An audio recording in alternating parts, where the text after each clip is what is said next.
SD सच्ची कहानियों पर आप सभी का स्वागत है। आज मैं दोबारा अपनी बेटी को लेकर रफ़ी के साथ अपने मायके आई थी। आज मैं पहली बार अपने बाप को सीने से लगाकर रो रही थी। मेरी बेटी भी अपने नाना से चिपक कर रोने लगी और मैं अपनी गलतियों की माफ़ी अपने माँ बाप से मांगने लगी। मुझे नहीं पता था कि हकीकत की दुनिया में मुझे ये सब मिलेगा। मैंने अब तक न्यूज में, सीरियल में दूसरे पिता के लिए हमेशा नेगेटिव देखा था, इसलिए ये बात मैंने अपने दिमाग पर हावी कर लिया था और मुझे अपने पिता के वजूद से घिन आती थी। ये कहानी तब शुरू हुई थी जब मेरी माँ विधवा हो गई थी और हम दो माँ बेटी अकेले इस दुनिया में रह गई थी। मैंने जब अपना इरादा जाहिर किया तो माँ भड़क उठी। क्या हो गया माँ तुम्हें? क्यों खुद भी तमाशा बनोगी और मुझे भी तमाशा बनाओगी? क्यों बेटी, इसमें तमाशा वाली कौन सी बात हो गई? क्या मैं बदचलन और बदकार औरत हूँ? क्या मैं अपने मजहब से हटकर कोई काम कर रही हूँ? वह तो ठीक है माँ, इनमें कोई बात नहीं, लेकिन हमारा समाज क्या सोचेगा? मोहल्ले वाले क्या सोचेंगे? खानदान वाले क्या कहेंगे? किसी को भी कुछ कहने का हक नहीं है, क्योंकि हम किसी की मोहताज नहीं। तुम्हारे बाप के मरने के बाद ये लोग हमारा ख्याल नहीं रखते थे और ना ही उन्होंने मेरी और तुम्हारी परवरिश की है, इसलिए ये कुछ नहीं बोल सकते। इनको बोलना भी नहीं चाहिए बेटी। बात ये थी कि माँ ने अपनी शादी का इरादा जाहिर किया था। मेरे अब्बू की मौत को 3 साल हो चुके थे। ये दिन रात हमने किस तरह गुजारे थे हम ही जानते हैं। शुक्र है कि छोटा ही सही, लेकिन मकान अपना था, वरना हम दर दर की ठोकरें खाते रहते और कोई पूछने वाला नहीं होता। मेरी उम्र उस वक्त 18 बरस की थी कि माँ का ज्यादा उम्र नहीं था, 32 या 30 साल की होगी। उनकी शादी बहुत कम उम्र में हो गई थी। सबसे बड़ी बात ये थी कि माँ बहुत खूबसूरत और शांत स्वभाव की औरत थी। हम दोनों जब साथ निकलते तो देखने वाले हमें बहनें समझा करते थे। अल्लाह ने मेरी माँ को बेहद हसीन बनाया था। मैंने ऐसी बहादुर शांत स्वभाव की औरत कभी नहीं देखी। बहुत कम ही बोलती थी। वे पढ़ी लिखी भी थी, इसलिए उन्हें एक फार्म में जॉब भी मिल गई थी, जबकि मैंने अपनी पढ़ाई का सिलसिला शुरू कर दिया था। उन्हीं के फार्म में कोई आदमी काम करता था, उसका नाम अब्दुल था। माँ को शादी के लिए ऑफर की थी और माँ भी इस शादी के लिए सीरियस हो गई थी। वैसे तो ये कोई गलत बात नहीं थी, लेकिन फिर भी वही समाज। मैंने एक बार माँ को फिर समझाया, देखो माँ, बात ये है कि जब तुम शादी करोगी सब यही कहेंगे कि जवान लड़की घर में बैठी हुई है और माँ को शादी का शौक चढ़ गया है। बेटा, मैं ये शादी अपने शौक के लिए नहीं बल्कि तुम्हारे बेहतरी के लिए कर रही हूँ। पहली बात तो ये है, घर में मर्द का होना बहुत जरूरी होता है। 1000 तरह की बलाएं कट जाती हैं। लोग उस घर की तरफ मैली निगाहों से नहीं देखते। मेरा मतलब है कि मर्द घर का रखवाला होता है। और दूसरी बात यह है, तुम्हारी शादी के लिए खर्चे कहाँ से पूरे होंगे? इसके लिए अब्दुल ने कहा है कि ये जिम्मेदारी खुद उसकी होगी। फार्म में उसकी अच्छी सैलरी है, उसके अलावा उसने कुछ पैसे भी जमा कर रखे हैं। सब मिलाकर तुम्हें इज्जत के साथ रुखसत कर देंगे। जहाँ तक खानदान वालों का संबंध है तो उनकी बात ही फिजूल की है बेटा। मैं समझ गई थी माँ ने पक्का इरादा कर लिया है और मेरे समझाने पर भी वो कुछ नहीं होगा। अब मैं उन पर ज्यादा जोर भी नहीं डाल सकती थी। माँ थी मेरी, इसके अलावा वे समझदार और पढ़ी लिखी भी थी। उन्होंने कुछ सोच समझ कर ही ये फैसला किया होगा। लेकिन मैंने इतना जरूर कहा, माँ चलो ठीक है, मैं अब कुछ नहीं कहूंगी, लेकिन कम से कम इतना करो कि इस मकान को किराए पर दे दो, हम कहीं और शिफ्ट हो जाते हैं। हाँ, ये हो सकता है। माँ ने मेरी तारीफ की। कुछ और तो नहीं कहना ना तुम्हें? सिर्फ एक बात माँ, मैं उस आदमी से जरूर मिलना चाहूंगी जो तुम्हारी जिंदगी में शामिल होने जा रहा है। सिर्फ मेरी नहीं, तुम्हारी जिंदगी में भी माँ। मैंने कहा, तुम उसका इस तरह इज्जत और एहतराम करोगी जिस तरह तुम अपने अब्बू की किया करती थी, क्योंकि वो बहुत अच्छा आदमी है। उसे मालूम है कि तुम मेरी जवान बेटी हो, इसके बावजूद भी वो मुझसे शादी करके हमें सहारा देने को तैयार है। फिर एक दिन अब्दुल हमारे घर आ गया। माँ ने उसे चाय पर बुलाया था। उसे देखकर मैं तो दंग ही रह गई थी। वह एक नौजवान आदमी था और अच्छा खासा हैंडसम खूबसूरत था। यानी कि वो ऐसा आदमी था जिसके लिए कोई भी कंवारी लड़की का रिश्ता आ सकता था। लेकिन वह माँ से शादी करना चाह रहा था, जो एक विधवा भी थी, जिसकी बेटी 18-19 साल की हो चुकी थी। ये बात बहुत हैरान करने वाली थी। मेरे अंदाज के मुताबिक वह माँ से कम 11-12 साल छोटा होगा। माँ उसके आगे पीछे घूमे जा रही थी। वैसे भी वह एक लायक और समझदार इंसान दिखाई दे रहा था। उसने बड़े सलीके और तहजीब के साथ रहते हुए मुझसे बात की थी। मेरी पढ़ाई वगैरह के बारे में मुझसे पूछ रहा था। मेरा दिल चाहा उससे पूछूं कि आखिर वो मेरी माँ से क्यों शादी कर रहा है। सच तो ये है, ये सब मुझे बहुत बुरा लग रहा था। उसके जाने के बाद माँ ने जब उसके बारे में मेरी राय ली तो मैंने कहा, नहीं माँ, ये शादी नहीं होनी चाहिए, नहीं होनी चाहिए। पर क्यों बेटा? क्योंकि इस शादी के बाद अफवाहों और शक के 1000 पहलू निकल आएंगे माँ। हाँ, अगर कोई आपके हम उम्र सीधा साधा आदमी होता तो फिर कोई बात नहीं थी, लेकिन ऐसे जवान आदमी से तुम्हारी शादी अफवाहों के 100 गुल खिला देगी माँ। लोग 1000 तरह की बातें बनाएंगे, तुम्हारा मजाक उड़ाया जाएगा और सबसे खतरनाक बात यह है, मैं बदनाम हो जाऊंगी माँ। क्यों बेटा? इसमें तुम्हारी कैसे बदनामी होगी माँ? तुम इतनी भोली नहीं हो कि ऐसी बातें समझ ना सको। लोग ये कहेंगे, इस आदमी ने बेटी पर डोरे डालने के लिए माँ से शादी कर ली है। माँ ये सुनकर खामोश हो गई थी। शायद उन्हें ये एहसास हो गया था कि मैं ठीक ही कह रही हूँ, लेकिन कुछ दिनों के बाद उन्होंने फिर वही बात की। यानी वह उस शादी के लिए बेताब थी और उनकी ख्वाहिश थी वह हर हाल में शादी कर लें। और जब उनकी जिद बहुत बढ़ गई तो फिर मैंने भी इस शर्त पर इजाजत दे दी कि हम ये मकान बदल लेंगे, और हमने वो मकान बदल लिया। अपना मकान किराए पर दे दिया था क्योंकि हमें अब्दुल के मकान में शिफ्ट हो जाना था। तो अकेला आदमी था। मैं माँ की इस शादी से खुश नहीं थी। 1000 तरह के शक मेरे मन में पैदा हो गए थे, लेकिन माँ ने जैसे मुझे मजबूर ही कर दिया था। शादी बहुत सादगी से हुई। फिलहाल हमारे तरफ से मेरे अलावा कोई नहीं था, जबकि अब्दुल के तरफ से उसके कुछ दोस्त जमा हो गए थे। उस वक्त मैं कुछ अजीब सा महसूस कर रही थी। उस रात मैं अपने अब्बू को बहुत याद करके देर रात तक रोती रही। ये आदमी अब्दुल किसी तरह भी अब्बू का मुकाबला नहीं कर सकता था। वह मुझे बहुत प्यार करते थे और मुझे लगता था इस आदमी के प्यार में यकीनन कोई खोट था, वरना कौन सा लड़का अपने से इतनी बड़ी औरत से शादी करता है, चाहे वह जैसी भी हो। दूसरी सुबह मैं अपने कमरे से बाहर ही नहीं निकली। अजीब तरह की शर्मिंदगी हो रही थी। खुद माँ ही नाश्ते के लिए बुलाने आई थी। नहीं, अभी मैं नाश्ता नहीं करूंगी, जरा भी ख्वाहिश नहीं है। बेवकूफ ना बनो। कब तक भूखी बैठी रहोगी बेटा? अब्दुल भी तुम्हें बुला रहा है। अच्छा माँ, फिर आप मेरा नाश्ता यहीं पर ले आओ। बुरी बात है बेटे, अब्दुल क्या कहेंगे? आ जाओ ना। शाबाश। मैं माँ के मजबूर करने पर उनके साथ नाश्ते की मेज पर आ गई। अब्दुल मेरा इंतजार ही कर रहा था। उसने बड़ी भरपूर निगाहों से मेरी तरफ देखा, फिर बहुत नरम लहजे में पूछा, तुम्हारी तबीयत तो ठीक है ना शबनम? जी हाँ, ठीक है। क्या तुम मुझसे नाराज हो? उस वक्त मैं भड़क उठी थी। कैसी बात कर रहे हैं आप? नाराज होने या ना होने का सारा दारो मदार तो हालातों पर होता है। जब मेरा आपसे कोई ताल्लुक नहीं है तो फिर मैं क्यों नाराज होने लगी? उसके चेहरे का रंग बदल गया था। माँ ने मुझे टोक दिया, शबनम ये तुम क्या कह रही हो? तुम्हें ऐसा नहीं कहना चाहिए।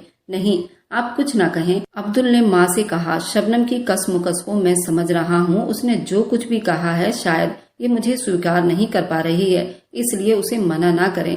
लेकिन शबनम को कुछ दिनों के बाद खुद एहसास हो जाएगा कि मैं किस नेचर का इंसान हूँ। मैं वहां नहीं बैठ सकती थी, इसलिए उठकर अपने कमरे में आ गई। मेरी आंखें फिर भर आई थी। मैंने कभी सोचा भी नहीं था कि हमारी जिंदगी में ऐसे पल भी आएंगे। घर की रौनक गुमसुम सी हो गई थी। मैं अपने आप को बदलने और बिजी रखने के लिए स्कूल में पढ़ाने की नौकरी कर चुकी थी। स्कूल से वापस आकर मैं अपने कमरे में बंद होकर रह जाती। मेरी कोशिश यही होती थी मैं अब्दुल के सामने ना आया करूं, जबकि अभी तक ऐसी वैसी कोई बात नहीं हुई थी जिससे उसकी नीयत का अंदाजा हो सकता था। लेकिन न जाने क्यों वो जब मेरे सामने आता मुझे अपने जिस्म पर उसकी निगाहें मंडराती हुई महसूस हुआ करती। माँ ने मुझे मेरे हाल पर छोड़ दिया था। दोनों बहुत खुश थे। एक साथ दफ्तर जाना, एक साथ दफ्तर से वापस आना, फिर शाम के वक्त कहीं भी मौज मस्ती पर निकल जाना। माँ को तो जैसे नई जवानी मिल गई थी। रात दिन इसी तरह गुजरते रहे। एक दिन एक अजीब सी बात हो गई। मैं ये नहीं कहती कि ये सब कुछ माँ ने जानबूझकर किया था या वह इत्तेफाकन से घर से बाहर थी, वरना अब तक माँ ने मुझे अब्दुल के साथ घर में अकेला रहने नहीं दिया था। लेकिन उस शाम वह घर में नहीं थी और मैं अपने कमरे में थी जब दरवाजे पर होने वाली दस्तक ने मुझे चौंका कर रख दिया था। दरवाजा खोला तो अब्दुल खड़ा था। शायद वह कहीं बाहर से आया था। तुम्हारी माँ कहाँ है? पता नहीं, मैं नहीं जानती। मैं अपने कमरे में थी। प्लीज क्या तुम मेरे लिए चाय बना दोगी? आज मेरे सर में बहुत दर्द हो रहा है। अगर तुम्हारी माँ होती तो शायद मैं तुम्हें कभी परेशान न करता। ओके, मैं सामने से हट गई थी। मेरा दिल चाहा कि मैं दोबारा दरवाजा बंद करके बैठ जाऊं। ज्यादा से ज्यादा क्या हो सकता था, बस वह चला जाता। फिर सोचा कि ये मेरी बदतमीजी होगी। आखिर एक घर में रहना है तो इस तरह कब तक खुद को छुपाए रखूंगी। इसलिए मैंने उसके लिए चाय बनाई और आंगन में लेकर पहुंच गई। उसने मुस्कुराकर मेरा शुक्रिया अदा किया। मैं चाय रखकर जाने लगी तो उसने आवाज देकर मुझे रोक लिया। शबनम, जरा मेरी बात सुनो। जी, आपको क्या कहना है? मैंने उससे कुछ दूरी पर खड़ी हो गई थी। तुम मुझसे नाराज क्यों रहती हो? नहीं तो मेरी आदत है, मैं अकेलापन बहुत पसंद करती हूँ। 2 मिनट के लिए बैठ जाओ, तुमसे एक जरूरी बात करनी है, उसने सामने वाले सोफे की तरफ इशारा करते हुए कहा। मैं उसके सामने बैठ गई। वह कुछ देर तक मेरी तरफ देखता रहा, फिर धीरे से बोला, देखो शबनम, ये तो है कि जो कुछ हुआ वह जरा हटके है, लेकिन इसका ये मतलब नहीं कि मुझे सबकी निगाहों से देखा करो। मैं चाहे जैसा भी हूँ, बदनीयत और बुरा इंसान तो बिल्कुल भी नहीं हूँ। मेरे और तुम्हारे बीच नाम का ही सही एक रिश्ता तो है। ये रिश्ता एक दूसरे पर भरोसे का होता है। जैसे कि एक घर में एक साथ रहना है, तो फिर ऐसी नाराजगी किस लिए? देखिए अब्दुल साहब, मैं ये 10 बार कह चुकी हूँ कि नाराजगी वहाँ होती है जहाँ किसी से कोई संबंध, कोई रिश्ता हो, और जब मेरा आपसे कोई संबंध ही नहीं है तो फिर कैसी नाराजगी? आपका रिश्ता मेरी माँ से है तो मुझसे तो नहीं है ना, लेकिन माँ के हवाले से तो कोई रिश्ता हो सकता है ना। नहीं, मैं सख्ती से इनकार करके अपनी गर्दन हिला दी। चलो फिर तुम्हारी मर्जी, तुम्हें दोस्ती नहीं करनी है तो ना करो, लेकिन कम से कम घर की समस्याओं में तो दिलचस्पी लो, क्योंकि ये घर तो हम सब का है ना। उस दिन के बाद मैं अपने रवैये में थोड़ी सी नरमी ले ली। मैं कभी कभी उसके सामने आ जाया करती, लेकिन उससे बात करने के बारे में बहुत चौकन्नी रहती। फिर एक दिन माँ ने मुझसे कहा, शबनम, अब्दुल ने तुम्हारे लिए एक रिश्ता तलाश किया है। ओह, तो अब इस अंदाज से अटैक करना चाहता है? क्या हुआ तुमको? इसके बारे में क्यों इतनी गलतफहमी अपने दिमाग में पाल रखी हो? वह बहुत भला आदमी है। कोई और बात करे माँ, छोड़िए ये सब। अगर मुझे रिश्ता तलाश करना होगा तो मैं खुद कर लूंगी। आपके अब्दुल साहब को इसके लिए परेशान होने की जरूरत नहीं है। माँ ने फिर इस टॉपिक पर कोई बात नहीं की। मैं अब्दुल जैसे लोगों की नीयत को अच्छी तरह समझती थी, इसलिए मुझे हर कदम फूंक फूंक कर रखना था। अब्दुल ने यकीनन अपनी किसी दोस्त से मेरे बारे में बात की होगी। शादी ना होती तो मैं उसके चंगुल में फंस जाती। ये जरूर उसे अब्दुल की कोई ना कोई प्लानिंग होगी कि शादी के बाद मुझे मजबूर कर दिया जाए। मैं इस तरह की कई कहानियां पढ़ चुकी थी, इसलिए मैंने अब्दुल और उसके लाए हुए रिश्ते से साफ मना कर दिया और अपना दामन बचा लिया था। लेकिन सवाल ये था, मैं आखिर इस तरह के हालात से कब तक रह सकती थी? शादी तो करनी थी, और वह भी बहुत जल्दी। जितनी जल्दी इस घर से रुखसत हो जाती मेरे लिए बहुत ही अच्छा था। देर होने की सूरत में खराबियां पैदा हो सकती थी। शादी तो हो, किससे हो, ये एक अजीब समस्या थी। अब तक मेरी किसी से दोस्ती नहीं हो सकी थी। ऐसा कोई नहीं था जिससे मैं मोहब्बत के दावे कर सकती।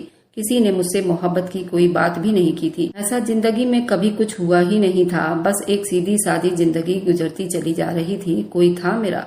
कोई भी तो नहीं था। लेकिन फिर एक दिन कोई मुझे मिल ही गया। वह स्कूल में अपने छोटे भाई के दाखिले के लिए आया था। दोनों भाई बहुत खूबसूरत थे। छोटे भाई का नाम इशू था, जबकि उसको लाने वाला बड़ा भाई रफी, एक खूबसूरत, बहुत ज्यादा पढ़ा लिखा नौजवान, जिसका लहजा और जिसके अंदाज ये बता रहे थे वह एक मैच्योर इंसान है। उसने मुझे देखा तो सही, लेकिन उन निगाहों की कैफियत ही थी। उसमें किसी तरह की हवस या बेहुदापन नहीं था। उसके भाई का एडमिशन हो गया था। वह किसी और स्कूल से ट्रांसफर होकर आया था। वह जिस स्कूल से यहाँ आया था वह भी शहर का एक बहुत बड़ा और अच्छा स्कूल था। ये मेरी रफी से पहली मुलाकात थी। मैं घर आकर भी उसके बारे में सोचती रही। कुछ लोग ऐसे भी होते हैं जिनसे मिलकर जिंदगी से इश्क हो जाए। रफी भी बिल्कुल वैसा ही था। उसके बाद बहुत दिनों तक उससे मुलाकात नहीं हुई, लेकिन एक दिन एक ऐसी बात हुई जिसने मुझे हैरान करके रख दिया। उस वक्त मैं स्टाफ रूम में कॉपियां चेक कर रही थी। रफी का भाई इसू बड़े अदब के साथ मेरे सामने ही खड़ा था। फिर उसने अचानक मुझसे पूछा, मिस, आप जानती हैं कि मैं उस स्कूल को छोड़कर आपके स्कूल में क्यों आया हूँ? नहीं तो मुझे क्या मालूम। आपके लिए मिस। मेरे लिए क्यों? मेरे लिए क्यों? रफी भाई मुझे जबरदस्ती आपके स्कूल में लेकर आए हैं। वह कह रहे थे आप उन्हें अच्छी लगती हैं। उन्होंने शायद आपको कहीं देखा था, इसलिए उन्होंने आपके स्कूल में मेरा दाखिला करवा दिया। क्या वह जो कुछ बता रहा था वो मेरे लिए बहुत हैरान करने वाला था। ये एक अजीब बात थी। मेरा दिल इतनी तेज से धड़क उठा था कि कोई हद नहीं। इसू गलत बयानी नहीं कर सकता था। वह तो बहुत अच्छा बच्चा था। शायद रफी ने मुझसे मिलने के लिए तरकीब निकाली थी और ये तरीका सोचा था, लेकिन कितना हैरत अंगेज और अनोखा तरीका था। अच्छा, अपने काम पर ध्यान दो और हर एक को ये बात बताने मत बैठ जाना। Yes miss. किसी से क्यों कहूँगा। मैंने उसकी कॉपियां चेक करके उसके हवाले कर दी और सोचती रह गई कि आज वह क्या कह गया।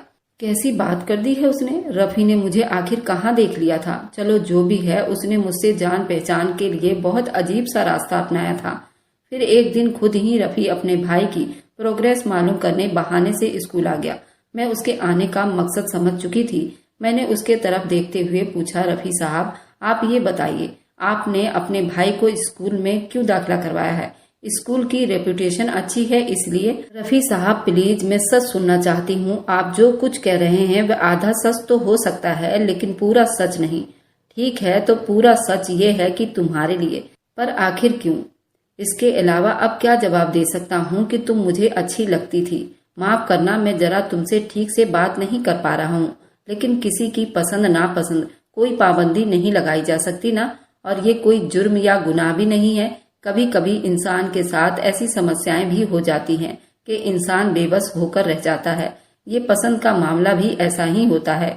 बहुत खूब, आपने मुझे कहाँ देखकर पसंद कर लिया? रास्ते में। और मैंने एक बार रास्ते में, फिर एक बार मार्केट में देखा था। और जब मैंने आपके बारे में जानकारी हासिल की तो पता चला कि तुम इस स्कूल में पढ़ाती हो और अपने मुझसे बातचीत, अपना प्यार जताने के लिए अपने भाई का यहाँ ट्रांसफर करवा दिया। हाँ, क्योंकि मेरे पास और कोई रास्ता नहीं था, क्योंकि मैं उन लोगों में से नहीं हूँ जो किसी लड़की को रास्ते में रोककर उससे बदतमीजी से बात करने की कोशिश करे। उसकी ऐसी बातें मुझे अच्छी लग रही थी। उससे ये अंदाजा भी लगाया जा सकता था वह अपनी फितरत में एक अच्छा इंसान है। कहा तो जिंदगी भर मोहब्बत के नाम की कोई चीज मेरे पास नहीं आई, और कहा ये हाल के बिना मांगे मोहब्बत मिल गई थी।